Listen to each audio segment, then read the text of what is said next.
thank you all for being here. We have just another minute or so. So while we're tuning in, I'll just ask everyone if you would please introduce yourselves both to me and to each other. Let me know where you're from. Let me know what you do, how you show up in the world, whether you're a pastor, leader in an organization of some other kind, just so that we can get to know each other. I am excited today. My name is Latonya Agard.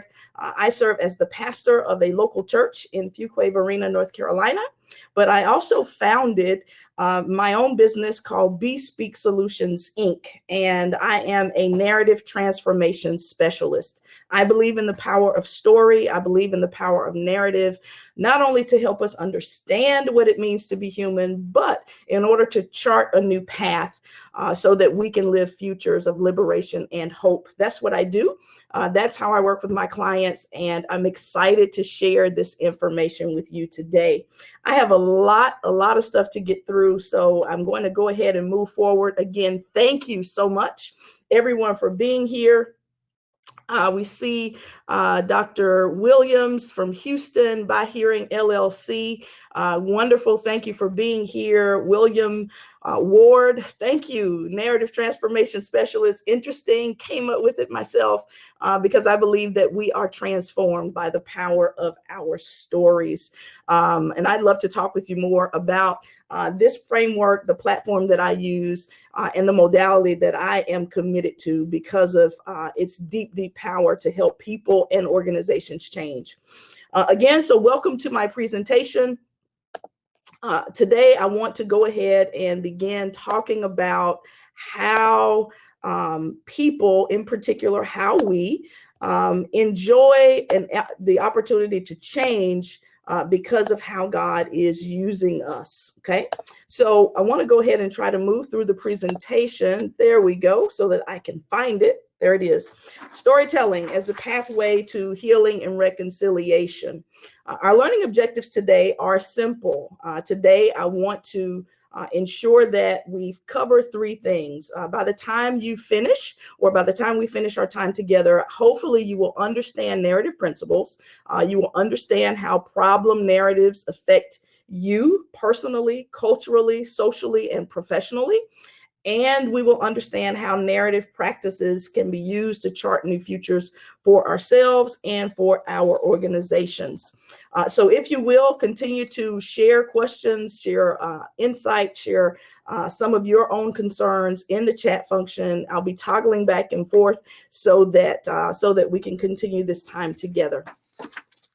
So first of all, I want to talk about why narrative as the modality that I use both in my practice and in my personal life, as well as in my ministry as the platform or as the principle, as the practice in order to achieve this liberating change transformation process. I believe that through narrative, we come to know ourselves. And not only that, I think as people of color, as African Americans, or as oppressed people, regardless whether it is oppressed because of race, because of economics, because of legal standing, because of our sexuality or sexual preference, because of gender, right? Because of class. I believe that if you are an oppressed people, you must wrestle with the notion or the question of who stole my story. And when your story has been stolen or co-opted, that removes your agency in order to exact change in your life. So I'm committed to narrative because I believe that this process allows us to own our own stories, to tell our own stories, and to reimagine what our futures can be like. We don't have to live into the narratives that other people have imagined for us. This is why I embrace narrative, because we live the story that we create, that we desire, not only as individuals, but as communities. So here's why I think we ought to embrace the gift of narrative. Number one, narrative helps us to make sense of the fragments of daily living and relationships. It's the stories. We live kind of fragmented, hyper-paced, sometimes very painful and traumatic lives. And the way that we often deal with that is through compartmentalization so that we can simply survive. But understanding narrative helps us to bring coherence to the fragments of our lives. It helps us to make sense of what is going on. And the more we can bring coherence to our experience, the more we can bring together what is truly happening to us, the more understanding we'll have about ourselves and about life in general. In my work with my clients, I work out of my office here at the church, and we're a traditional Baptist church. And so we have these beautiful stained glass windows in the office, and most of my clients sit so that they can either see one of the glass windows or they're sitting right in front of it. The first thing I do is I ask them to take a look at one of the windows, and we see all of these small pieces of colored glass welded together. I try to get them to understand that often problems in our lives appear as one piece of that huge, beautiful window, but that one piece is cracked. And when we hone in and focus on that one piece, we begin to believe that our entire story, our entire life is like that one piece of glass. But if we can step back for a minute and see that that one piece is really connected to the other fragments, welded together, and it's making a larger story, it's creating a different imagination, if you will, that kind of helps us to understand that our pain can be made sense of so that we can move forward in the world. The second reason I think we need to embrace the gift of narrative is because listening helps us to bring about a sense of mutual respect for other people. Narrative helps us to appreciate and to acknowledge how our experiences intersect with the experiences of other people. One of the things that is poisonous about living in Western culture is that we have become extremely closed in on the self. Narrative in a communal context helps us to understand that our stories do not happen in a vacuum, that our narratives, our stories are interwoven and intersected with the narratives and stories of other people. When we can see that, we can appreciate and acknowledge, and not only do that, but we can learn to respect our point of view as well as their point of view as well. Lastly, creativity and vision. Narrative helps us to approach our problems with a more creative focus and to generate more hopeful, inclusive visions of the future. This is something I want us to remember, right? So storytelling in general is a powerful discipline, right? Storytelling helps us to yield tremendous results, not only as a person, but as a culture or as a community. Now, one of the things that I want us to remember as we go through this presentation is that language, all language, every linguistic system is encoded with systems of power. Language itself is a system of power. If we understand that, this means we must understand that those who have the power to speak, right, those who have the ability to create the narrative also occupy privileged positions of power in that particular linguistic system or that culture, right? So think about this when it comes to the church, especially.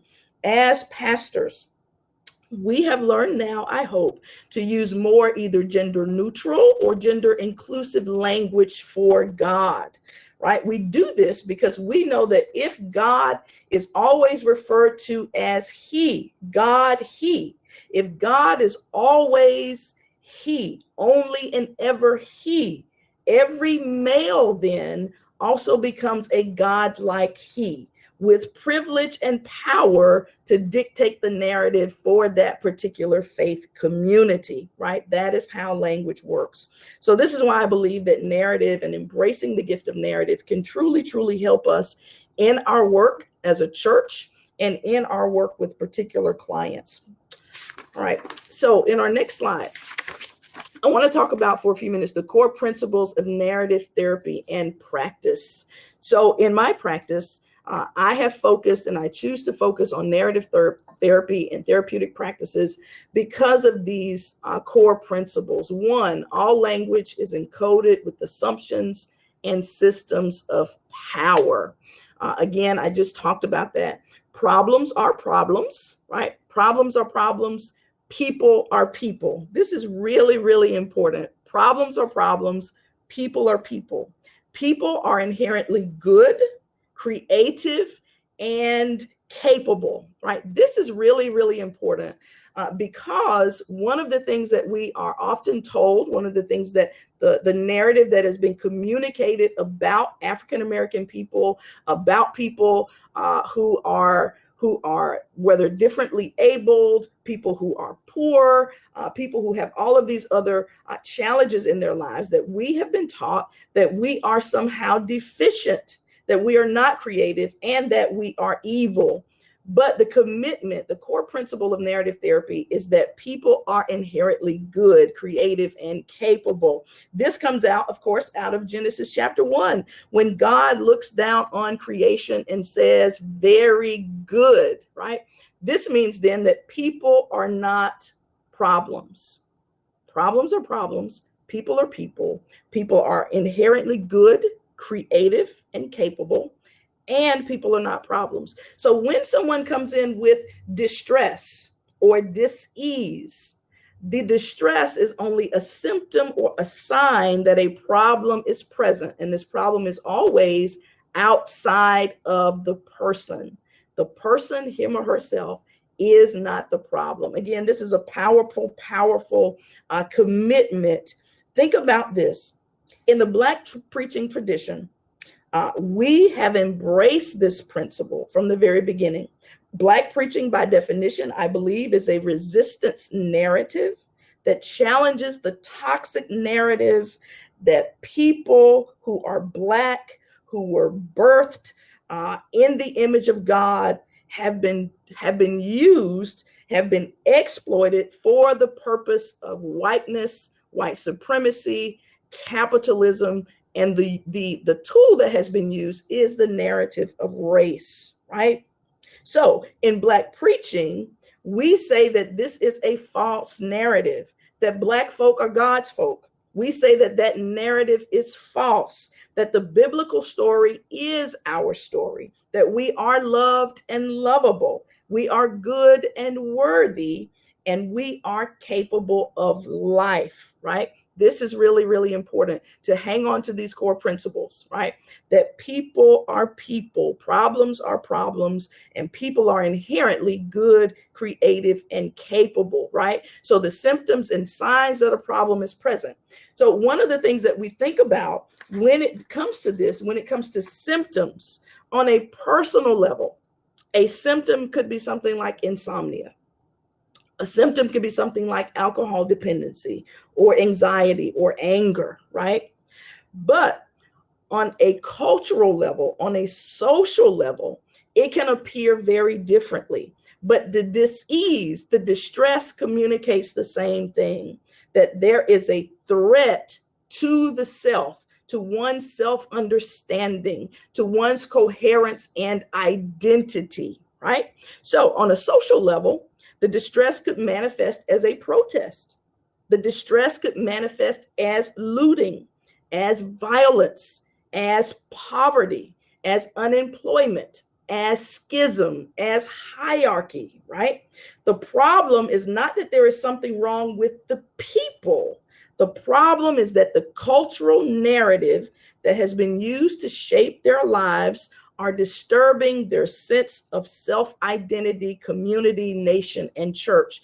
Those narratives are our laws, our myths, our policies, our attitudes, our traditions that seek to subjugate, to exploit, and to erase other peoples, right? So narrative therapy, narrative principles understands that the larger narrative around us that press us into boxes that we have not chosen for ourselves are causing much of our distress. And what we seek to do is to see how we can create a different narrative, a liberating narrative, a love narrative that allows us to not only escape, but to reimagine a future.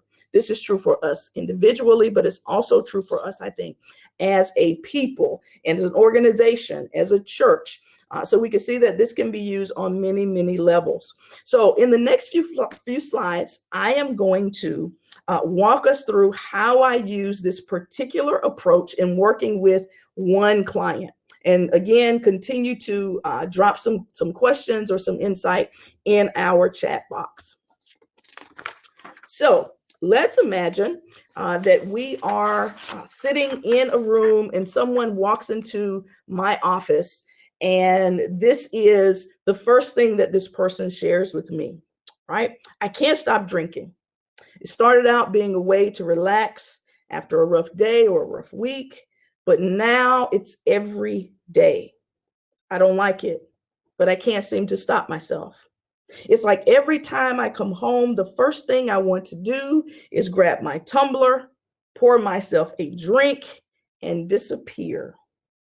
I'm really worried because I have an uncle who's an alcoholic and his mom was an addict. And I've always told myself I don't want to end up like that. But now I feel like a failure, right? This is something that very well could happen. Right?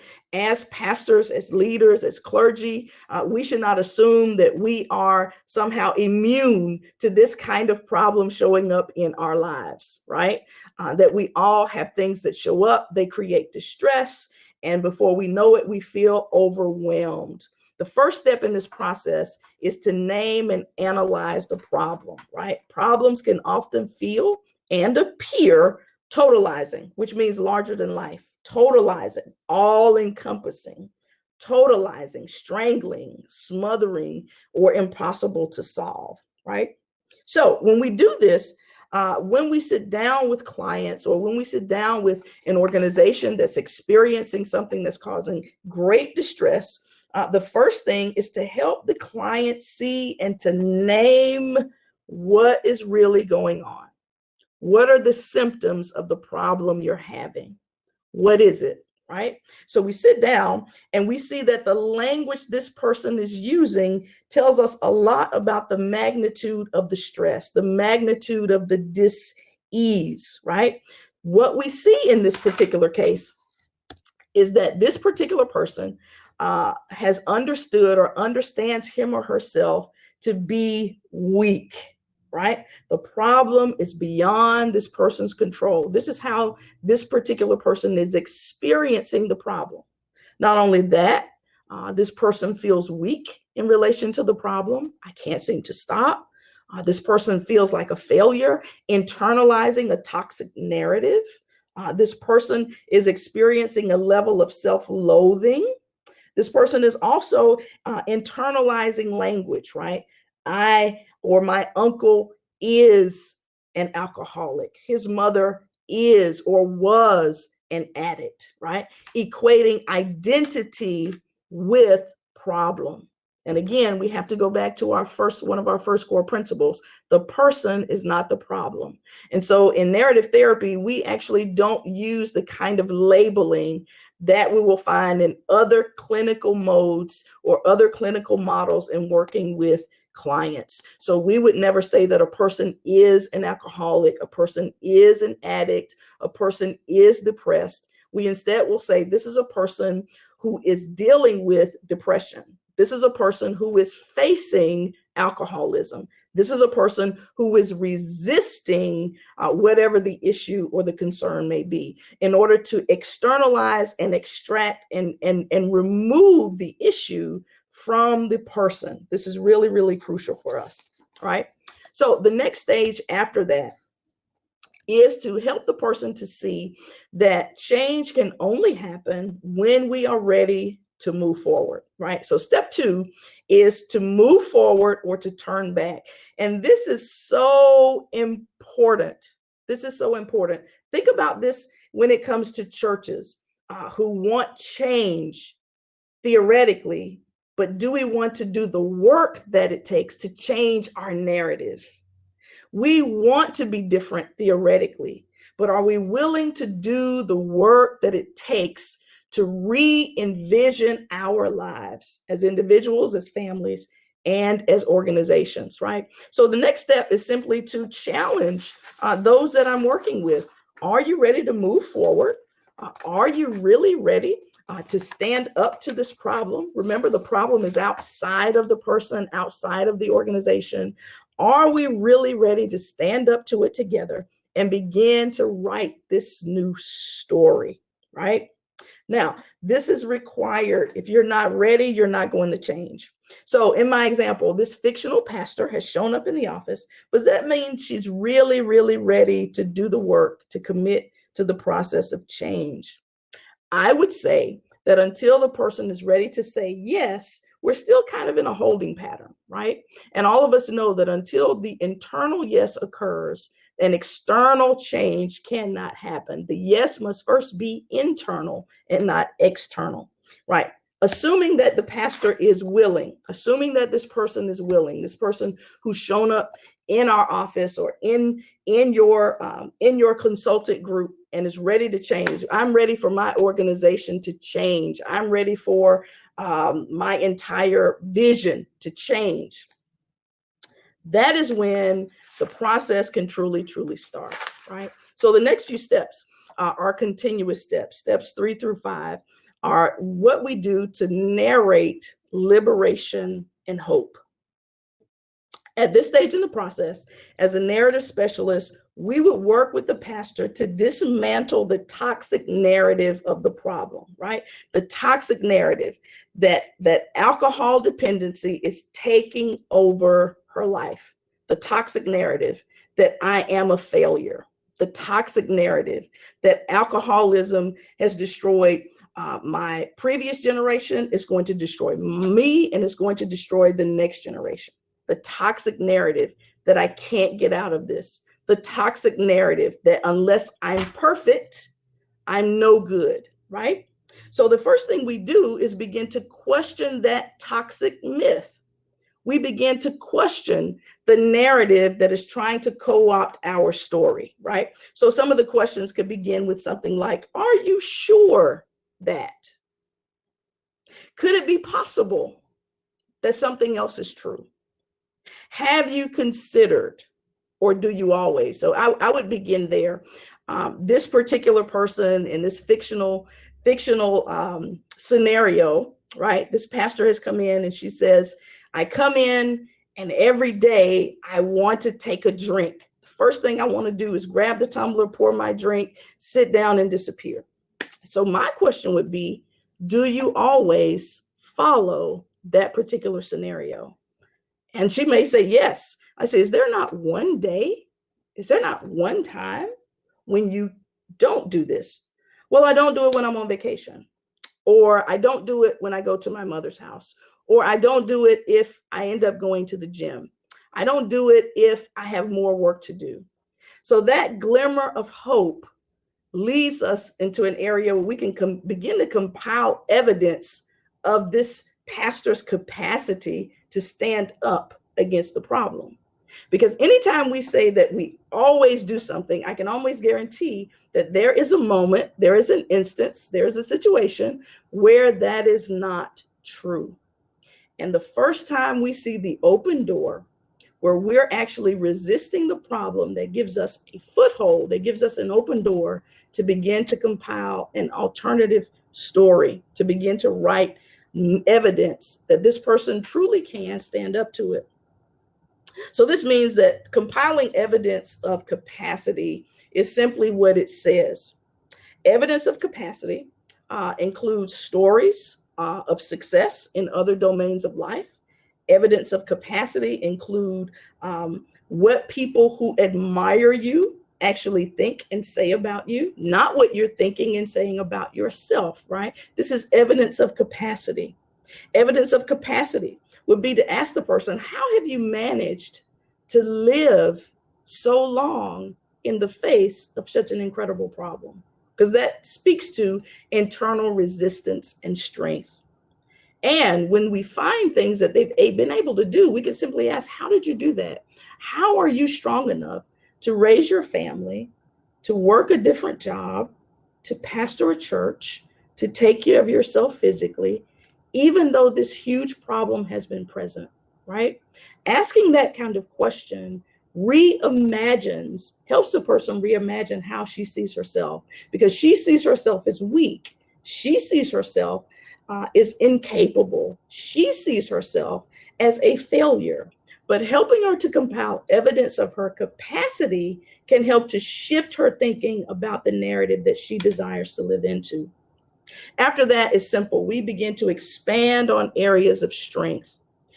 This takes time, right? So this doesn't happen in the space of 1 or 2 sessions. This could take place over 10 sessions. This could take place over 5. It really depends on the problem the person is dealing with, how distressing the problem is for this particular client, the level of dis-ease this person has experienced before the issue came about, as well as their bandwidth to participate in the change process. Now, if we were working with a corporation or a business, this is something we would probably take care of or do over the course of several days, right? So we would begin to have conversations with small groups to compile evidence of the organization's capacity. Where are the gifts and strengths, right?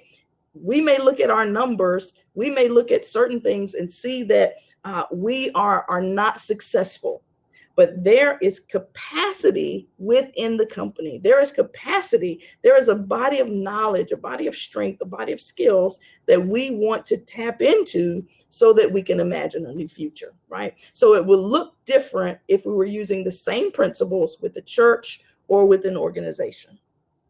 Now, once we continue to massage this continual process with the client, right, these things happen continuously. So as soon as we compile a little bit of evidence of capacity, we may go back and question other aspects of the toxic narrative. Once we continue to do that, we may go forward and talk more about expanding on areas of strength, because what we're doing is generating enough material for her to generate and imagine a new narrative, okay? So the last one, expanding on areas of strength. This comes about when we begin to ask questions. We can ask these of ourselves, right? If we're doing this as a process alone, or if we're working with other people, right? It sounds like you're really good at X. How did that happen for you? In what areas of your life have you begun to rely on God the way that you're relying on God now? And how did God show up in those circumstances? If you believe God showed up then, how is God showing up now in the midst of what you're dealing with, right? Or something very small. Wow, you made it a whole weekend without drinking. How did you do that, right? This allows the person to reflect critically instead of assuming that everything that happens is happenstance, right? Reflect critically on your ability to affect change in your own life, okay? So after we go through this process, and again, it's ongoing, and it is something that will take several sessions if you're working with a particular client, we're now ready for the next step, which is writing, speaking, sharing this new narrative. Now, one of the things I ask my clients to do is to literally write down a new story. I ask them to write it down. I want them to be prepared to speak it, right? So the motto for my company is to be, speak, live. I believe that the key to narrative transformation is to understand who you are, to embrace your being, your capacity to speak the future you want to live, and then to live it, right? So this stage in the process is about learning who you really are and then writing it down so that you're able to speak it and to share it, right? Every transformation narrative, I believe, needs a supporting audience. We need a witness. Remember that Jesus had transformed the narrative, the popular narrative of him being this false prophet, this enemy of the state, this poor preacher with a failed ministry.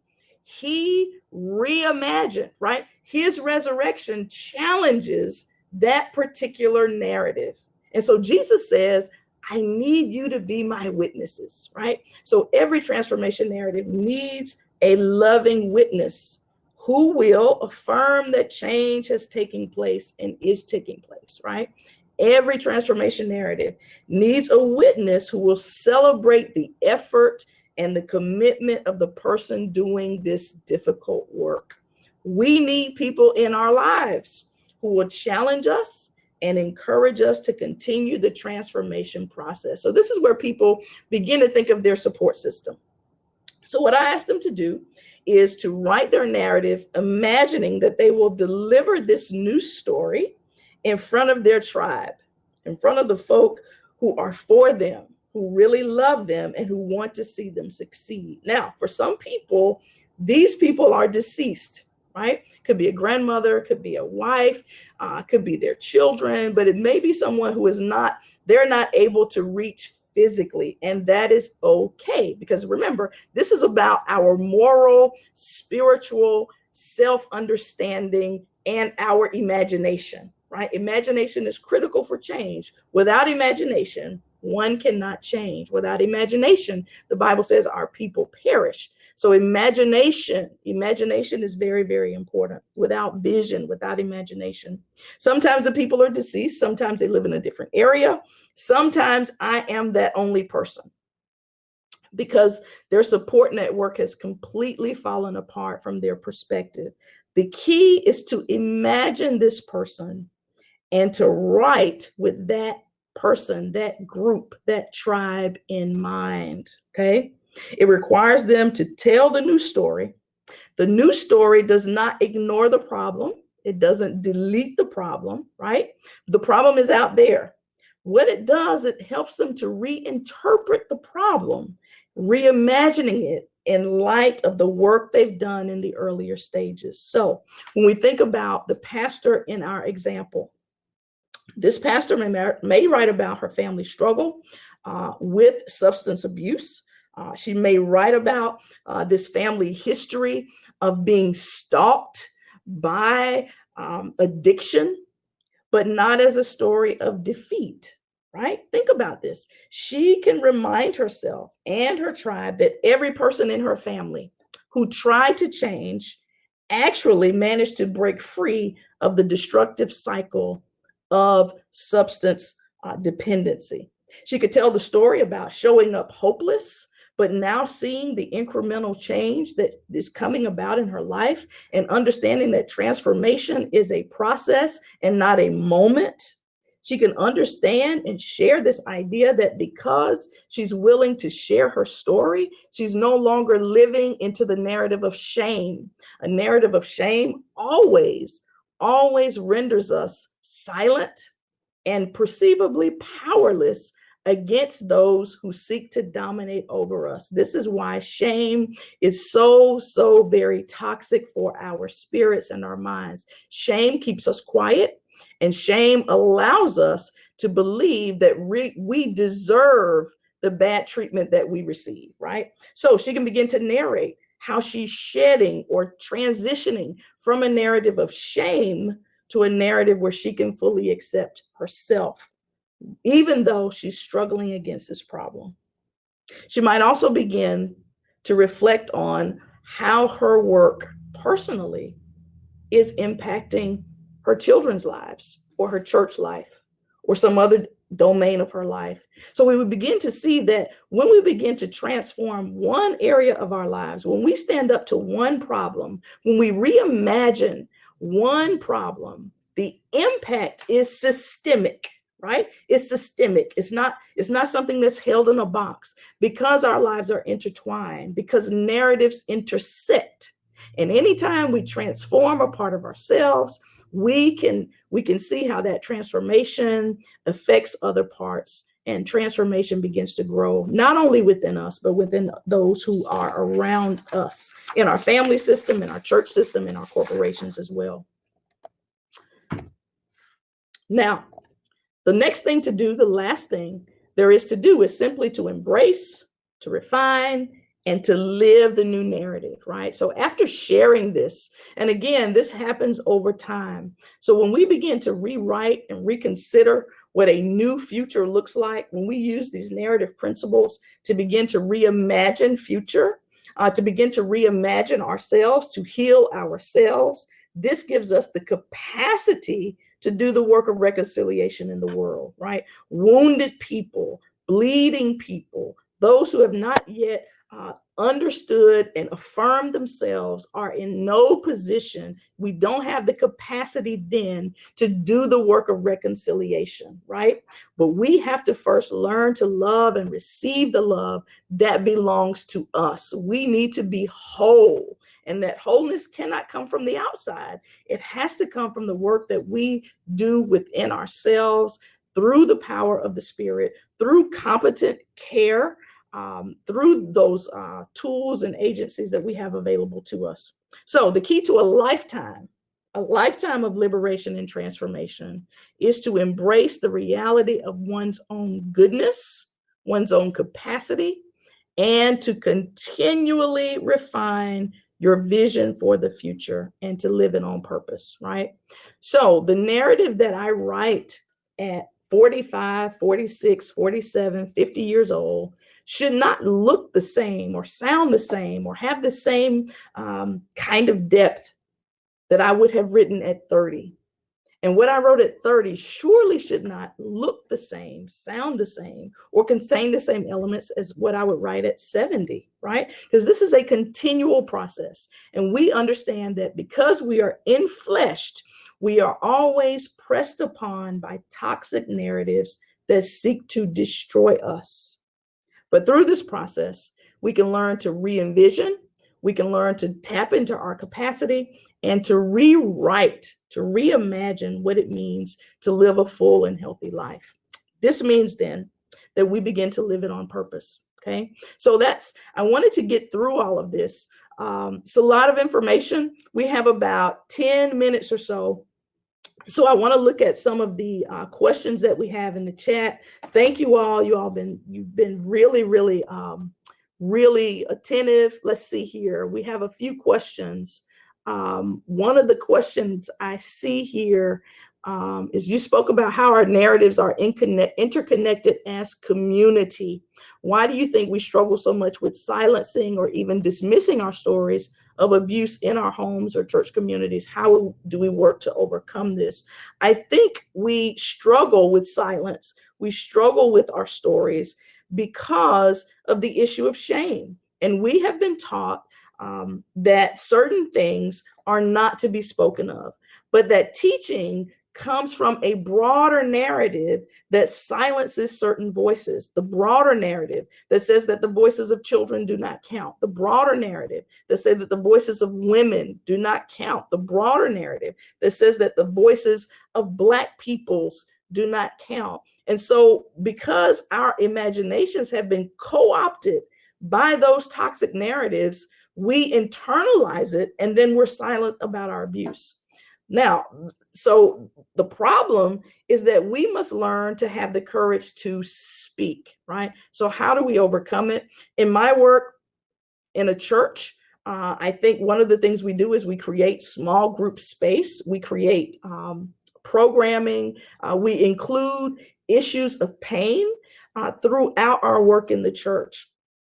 I believe that one of the problems in our pastoral leadership model is that everything is very compartmentalized, right? So we may have a ministry that deals with sexual abuse healing, but it's not preached from the pulpit, right? It's not covered in Bible study. It's not a part of our missional effort. It's just something that's over there.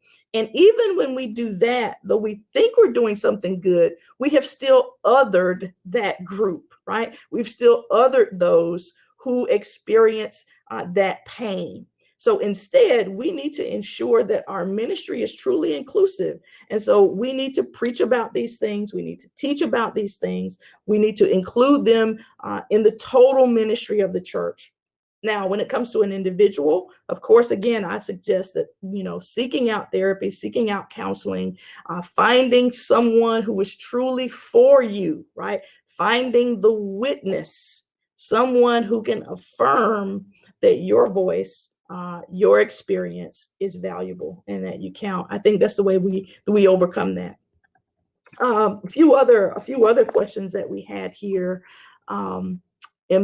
Speaking about embedded patriarchy in language, how do we discuss the idea of more inclusive language for God with a traditional or conservative family member who reject the idea of God as he and she? This is really, really, really difficult.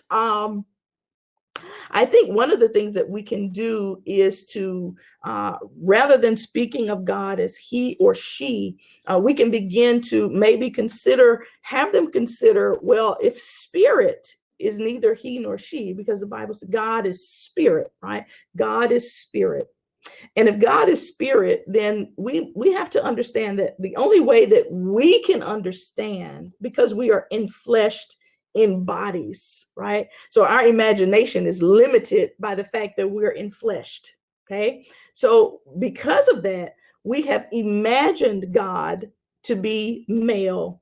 We have imagined it because that's the limit that we can do. But that means there's another part of our imagination that we've not yet tapped into, right? And so we can look through scripture and see examples of where or how God has expressed qualities that we associate with being feminine, right? The Bible says that God gathers, Jesus, I think, said that God gathers God's people like a hen gathering her chicks, right? That's an image that we would call female mothering. And so those are images that we can begin to mine to expand someone's capacity to imagine. What I love about narrative is that I understand that our imagination is shaped to a large degree by the stories that we allow to enter into us, right? The stories we inhabit. If you've never heard the story, if you've never been exposed to something else, it's hard to imagine it, right? And so one of the ways I would do that is begin to just slowly expose those family members, those church members, to other images of God that have been buried and rendered unimportant by our patriarchal structures, and understand that change process is going to take time for them, right? It's going to take time. A few others, and then we will prepare to leave here. Let's see. Leadership must be transparent. And I know that takes time, but when they do, they will see greater healing in their ministries. Very good. A way people heal is from knowing they are not alone. Exactly. Knowing they're not alone. This is such an interesting, piece, because we have to understand that, the power of narrative to shape imagination is critical. And so in the work that I do, I continue to ask my clients, I continue to ask my church to allow God to reshape our imagination. We do that, again, by going back to our own personal stories, our cultural story of a people who have been enslaved in this place. And though the dominant narrative would continue to devalue us, when we look at our capacity, when we look at all of the ways that we have resisted, that we have defied, that we have proven false, this myth that Blackness is death is one example of how, as a people, we have reimagined ourselves, and we use story, we use our narrative as a healing vehicle for ourselves personally and for our people. Again, I want to thank everybody for being here, for participating in this process and hearing this presentation. My recap is easy. Hope that you got the objectives that I laid out for you. And finally, if you would like to get in touch with me, I would love to talk with you more about narrative therapy, about Bespeak Solutions, Inc., or just connecting. I love collaboration. I love working with others, because I believe that in this new season that we're moving into, that collaboration and partnership, working together to support each other, is going to be critical for the change process that we need to see in the world. I believe that change begins first, remember, from within. Until we're ready to say yes from within, we shall never see the transformation without or outside of us.